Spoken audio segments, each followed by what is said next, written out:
lugar que é bom pra mim, é onde eu quiser estar. A estrela ainda brilha, ela é quem vai me guiar. Ser guerreira é minha sina, batalhando pra vencer. Tenho voz pra ser ouvida, tenho sonhos pra viver. Não vão mais conseguir me anular, me calar. Ninguém vai me impedir de cantar e lutar. Seja em casa, no campo, na rua ou na praça, chega de mordaça, agora eu vou falar.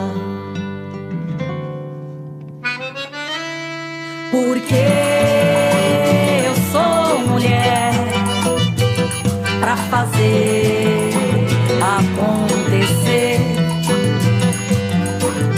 Eu sou uma delas, são elas por elas, ocupando os espaços de poder.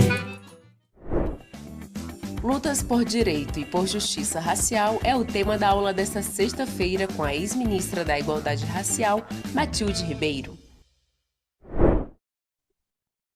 Boa tarde, bom dia, boa noite a todas, todos.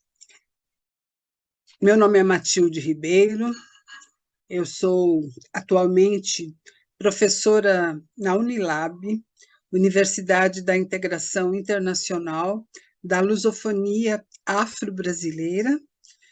Essa universidade está sediada em 2 estados do Brasil, no Ceará, na cidade de Redenção, e na Bahia, na cidade de São Francisco do Conde. E eu estou falando do Ceará, embora seja paulista. Fui também ministra da Igualdade Racial nas primeiras versões do governo Lula, no período de 2003 a 2008. E depois esse trabalho continuou, já passaram 5 ministros, ministras por essa pasta, e atualmente o presidente Lula, na sua terceira gestão, retoma o trabalho agora com uma outra nomenclatura, Ministério da Igualdade Racial, e a sigla é MIR, M-I-R.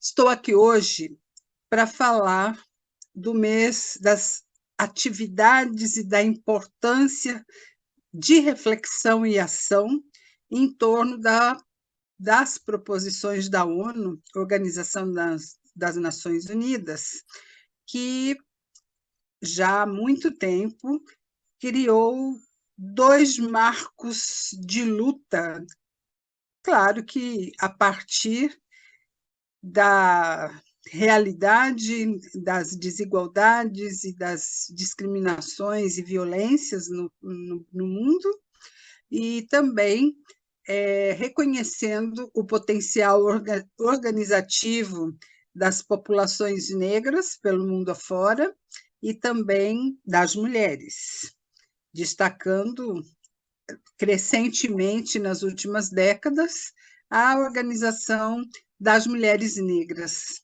Eu falo de 2 datas, o dia 8 de março, Dia Internacional da Mulher, e dia 21 de março, Dia Internacional contra todas as formas de discriminação racial. Esses marcos, né, eles têm a ver, como eu falei anteriormente, com um aspecto nocivo na sociedade, que são violências, né? O dia 8 de março tem a ver, no seu histórico, com uma forma de repressão e de castigo, né? Um tipo de castigo às mulheres quando faziam uma greve, né, nos Estados Unidos, e foi ateado fogo nesta localidade, causando mortes, violências, transtornos, etc. E o dia 21 de março, ele tem a ver com a lembrança, para nunca mais acontecer, de um massacre que houve na África do Sul, na cidade de Chapperville, e eram estudantes fazendo manifestação contra o regime do apartheid, e este massacre causou muitas mortes e também muita violência em relação à forma, né, de repressão policial e de desconsideração por parte do Estado da mobilização feita. Então, esses dois marcos, eles têm a ver com a existência dos racismos, né, porque ele se manifesta de maneira diferenciada em cada país, em cada tempo histórico, mas a marca é sempre a sobreposição de uma raça subordinando outra raça, né? A forma mais tradicional e perpetuada de racismo é a geração de privilégios para as populações brancas, para as populações de origem europeia, em detrimento da população negra e indígena, e dependendo de onde acontece o racismo, a xenofobia, a discriminação, também contra povos vindos de outros lugares e assentando-se em países, em diversos países em busca de melhor condição de vida, né? Estas formas, né, eu falei um pouquinho do racismo, mas vou falar também do machismo, né, que é a sobreposição e a construção de privilégios históricos para os homens em detrimento das mulheres, são históricos, né, e há uma combinação, né, hoje chamada de intersecção entre gênero, raça e classe social, né? A somatória das negatividades em relação a humanidades e cidadania, com repercussão da condição de classe, de gênero e de raça, ela promove uma divisão na sociedade e também atrapalha, dificulta, né, impede o desenvolvimento pleno das sociedades, né? E essa intersecção, que, do ponto de vista das discriminações, é histórica, e também das desigualdades, ela também pode ser vista do ponto de vista do processo organizativo desses grupos que eu mencionei, que sofrem discriminações históricas, o processo de rebeldia, o processo de luta permanente por direitos, por justiça, por democracia. Então, quando as sociedades assumem esses marcos históricos, como o dia 8 de março, Dia Internacional da Mulher, e o dia 21 de março, o Dia Internacional contra todas as formas de discriminação racial, quando assume essas referências como um dia de luta, e é para isso que a ONU definiu, a partir de diálogos com sociedade civil e estados, quando define este dia, é exatamente para que todo ano a gente garanta não apenas a lembrança, mas a manifestação e também passos adiante em termos de ação, considerando a finalização, a superação, a luta social somada à ação de Estado, visando a superação das desigualdades e das discriminações. Este ano, por exemplo, aqui no Brasil, o presidente Luiz Inácio Lula da Silva provocou que, no dia 8 de março, fosse colocado em prática, anunciado como um exercício contínuo, a partir dessa data, a garantia de direitos trabalhistas e de equiparação de salário para as mulheres, que historicamente têm salários menores do que os homens, e inserção no mercado de trabalho de maneira desqualificada, mesmo que tenham crescimento e ampliação da participação nos estudos, né? Então, a equiparação de salários, como uma luta histórica do movimento feminista, das mulheres negras, dos setores que vivem discriminações nesse sentido, é um grande alento, é um grande passo para a construção da igualdade e democracia. E esta semana, no dia 21 de março, nós nos deparamos positivamente com o anúncio de possibilidades de ações de maneira mais contundente no que diz respeito às ações afirmativas, a garantia de cotas no trabalho, na inserção do serviço público, de cotas nas universidades públicas e, sobretudo, a apresentação de um decreto que determina que, a partir de agora, até 31 de dezembro de 2026, quando finaliza essa gestão, haja um percentual de 30% da população negra no serviço público, né? Ocupando cargos públicos, e a reflexão que nós temos que fazer em torno disso é que é super importante o reconhecimento de que, até hoje, né, a proporção da população negra no serviço público, seja ele federal, estadual ou municipal, é ínfima, né?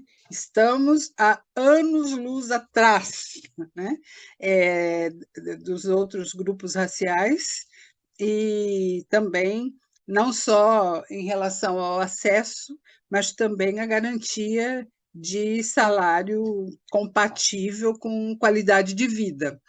E, diante disso, não basta que 30% da população negra esteja ocupando os cargos de baixo escalão e também de menor rendimento.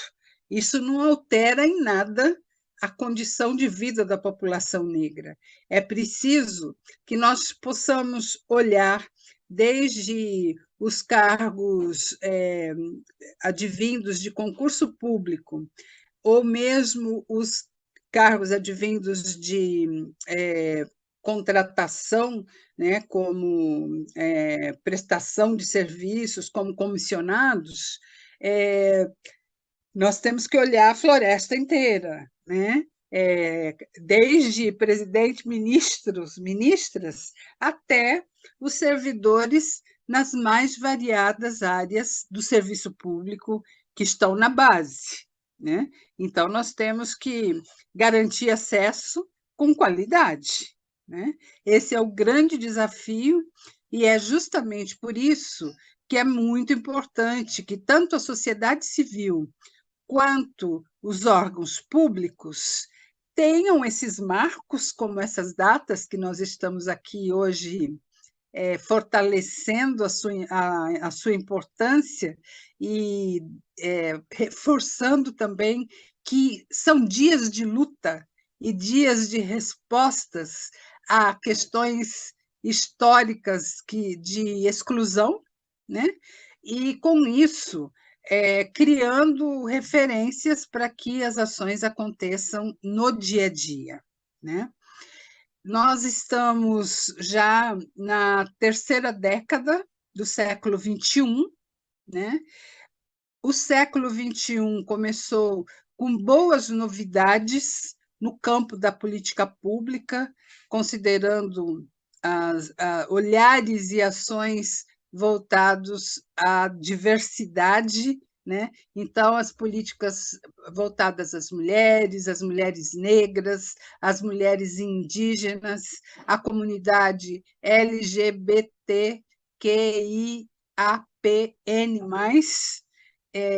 enfim, a estes setores que historicamente estão à, à deriva, né, na sociedade. A política de igualdade racial e de igualdade entre homens e mulheres, ela não foi inaugurada no governo Lula na sua primeira gestão, em 2003, né? Já haviam iniciativas anteriores provocadas pela organização destes setores na sociedade, a luta antirracismo, a luta feminista, a luta contra a LGBTfobia, e no governo Fernando Henrique Cardoso, alguns marcos foram inaugurados, mas no governo Lula, na sua primeira gestão, houve um incremento, houve um aprimoramento dos caminhos para a realização das políticas públicas, como, por exemplo, Secretaria da Mulher, Secretaria de Políticas de Promoção da Igualdade Racial, Secretaria dos Direitos Humanos, né? Negros e mulheres na condição de ministros e ministras, num número muito maior do que em outros momentos anteriores, e uma ação governamental buscando elevar as políticas nessas áreas a políticas de Estado. Infelizmente, depois de 2016, né, depois de 4 gestões do governo democrático popular, 2 gestões do presidente Lula, uma gestão inteira da presidenta Dilma e uma em andamento, nós sofremos um golpe de Estado nesse país, que teve na sua principal marca foi o impeachment da presidenta Dilma, a primeira mulher presidenta do Brasil, e o golpe restringindo direitos, restringindo acessos no que diz respeito à construção de um Estado democrático. E, posteriormente a este golpe realizado pelos setores de direita e de extrema-direita, né, saindo totalmente do armário, nós vamos viver nos anos nos anos posteriores, nós vamos viver um total desmonte das políticas públicas e do acesso a direitos. Muito das políticas que foram construídas anteriormente, no início do século XXI, foram desconsideradas, foram destruídas, né? Combinando com um negacionismo muito forte, sobretudo na área da saúde. Nós passamos, nos últimos anos, por crises, né? Crises econômicas, crises políticas, mas, acima de tudo, a crise sanitária e humanitária. O advento da pandemia por Covid-19 e todo o isolamento social por quase 3 anos, tudo isso trouxe uma queda na qualidade de vida da população brasileira e, sobretudo, para estes setores que vêm, ao longo da história, sendo discriminados, né? Vamos nominar a ampliação da fome, né?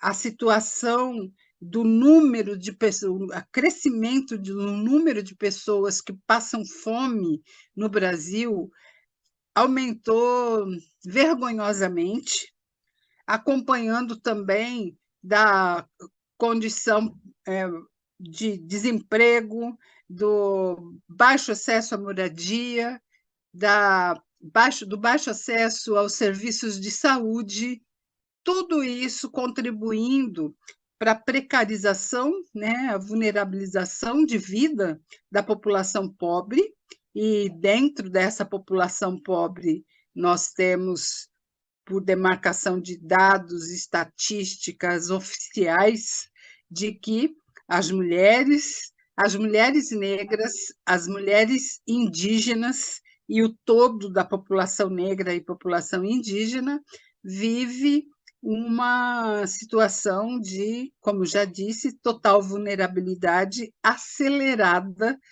pela não atenção às questões geradas pelo resultado da pandemia por Covid-19. Morreram no Brasil cerca de 700 mil pessoas. É um número extremamente perturbador, né?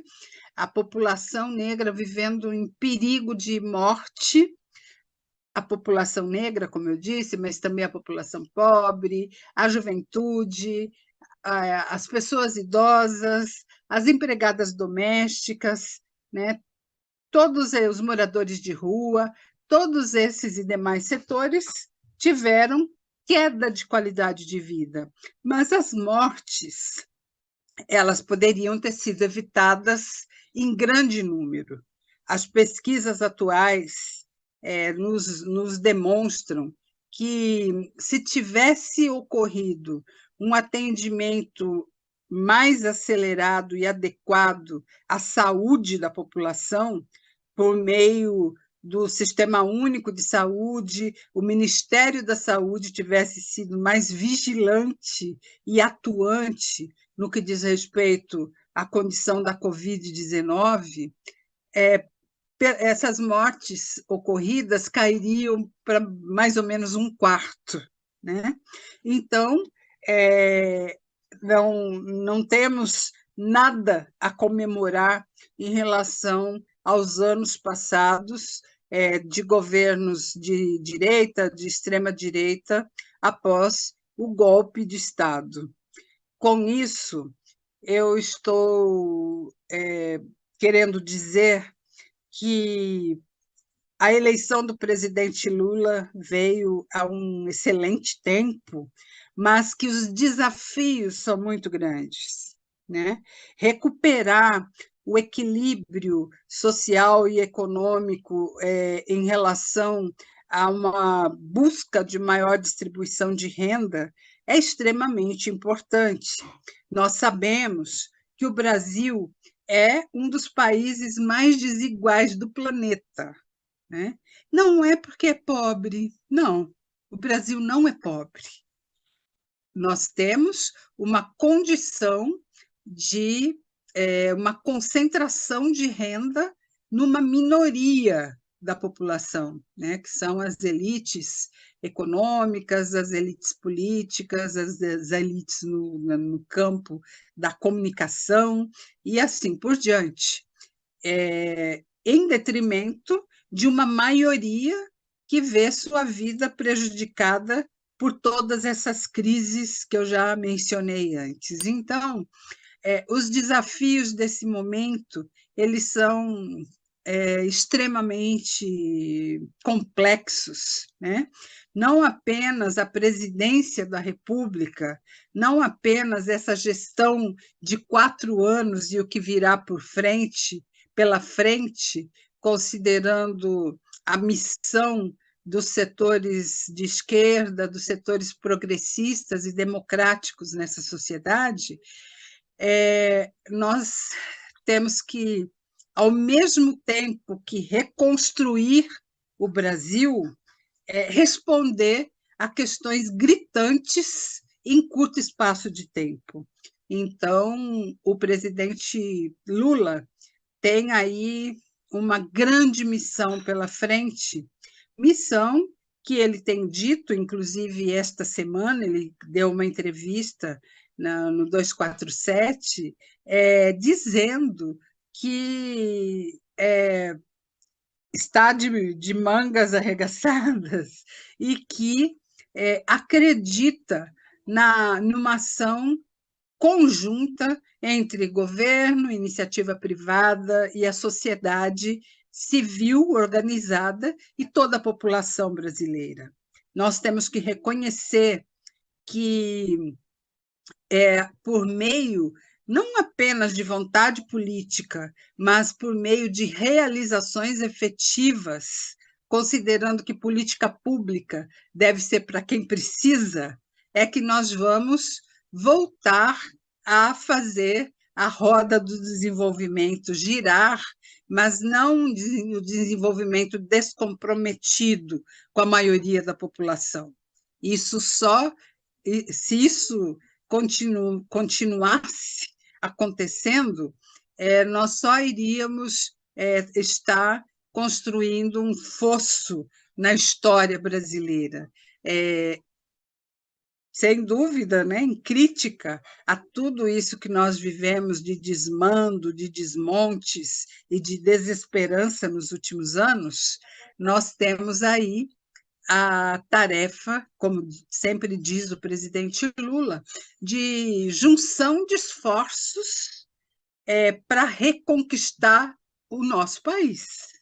E uma boa forma de fazer valer direitos é considerar, reconhecer que as desigualdades de raça, de gênero, de regionalidade, de questões do ponto de vista do cotidiano, das sexualidades, tudo isso interfere, sim, diretamente no desenvolvimento. E, justamente por isso, é necessário ter políticas públicas arrojadas em diálogo com os setores organizados da sociedade que atuam, como já disse, para a superação das desigualdades e para a superação do racismo, do machismo,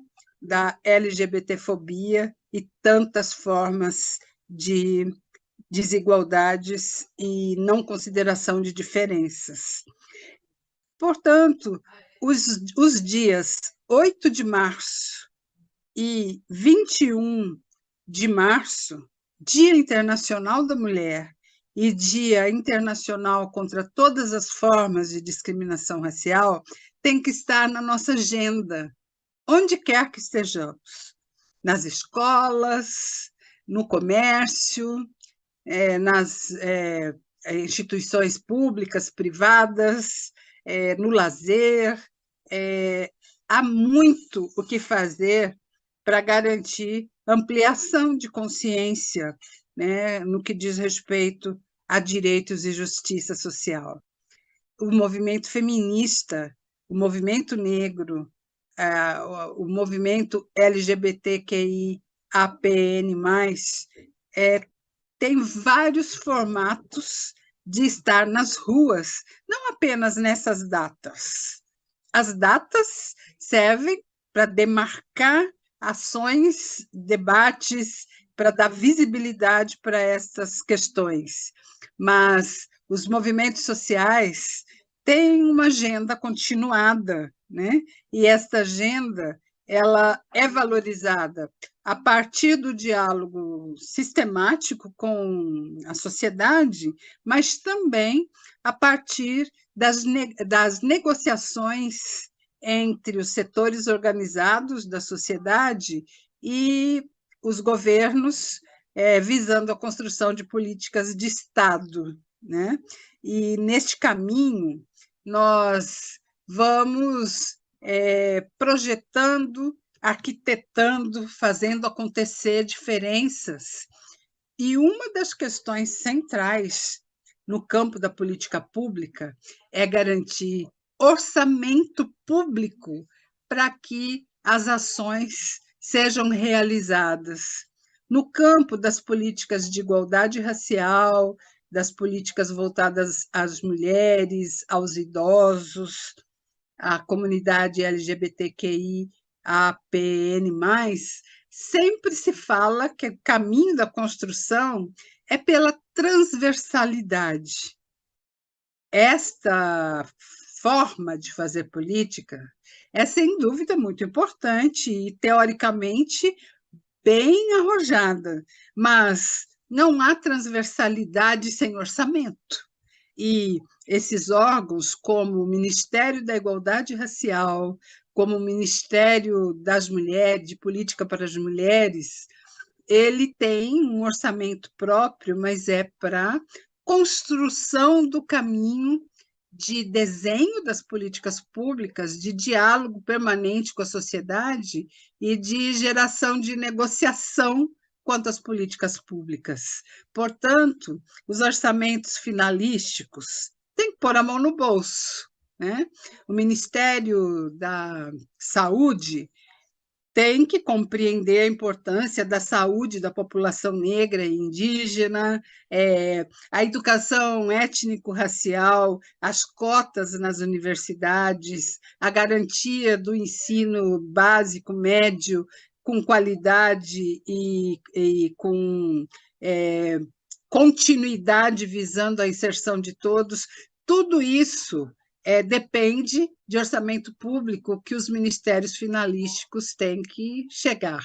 Então, o movimento feminista, o movimento negro e demais setores reconhecem a importância dessas datas, né? O 8 de março e o 21 de março, Dia Internacional da Mulher e Dia Internacional contra todas as formas de discriminação racial, e é um dia de luto. De luto também, em função dos distratos e do não reconhecimento das políticas, mas vou recuperar. É um dia de luta, e a luta nos coloca na condição de construção de cidadania. Isso é extremamente importante. Muito obrigada, bom fim de semana para todos, para todas, e o nosso diálogo continua aí pela vida. Grande abraço. Acompanhe o TV Elas por Elas Formação de segunda a sexta-feira, sempre às 16h, aqui na TVPT. Reveja esta e outras aulas na playlist da TV Elas por Elas Formação, no canal da TVPT no YouTube ou em formato de podcast no Spotify.